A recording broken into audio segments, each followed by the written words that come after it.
tumetangaza nafasi za kujiunga na mafunzo ya Jeshi la Kujenga Taifa.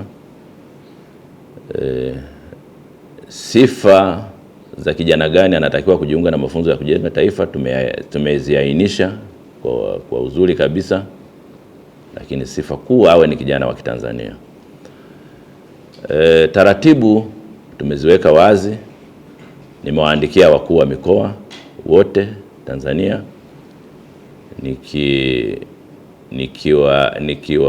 nikiwaambia nia hiyo ya Jeshi la Kujenga Taifa kuendesha mafunzo na nafasi ambazo kama mkoa wanatakiwa watafute vijana wenye sifa zile tulizoziainisha. Kwa hiyo vijana hawa watapatikana katika kuanzia huko walikotokea.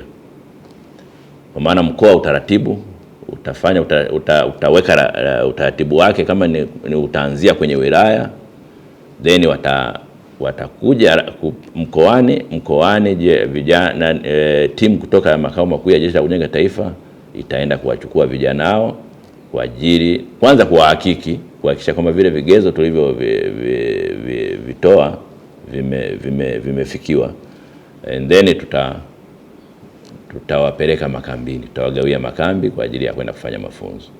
Nafasi hizi zinapatikana kwa utaratibu huo, hakuna utaratibu mbadala, kwa maana kwamba mtu ataenda kutoa hela sehemu. Kuna watu wanatoa fedha kwa ajili ya kujiunga na Jeshi la Kujenga Taifa. Mafunzo ya Jeshi ya Kujenga Taifa, nafasi hizo haziuzwi kwa thamani ya pesa kiasi chochote kile, haziuzwi.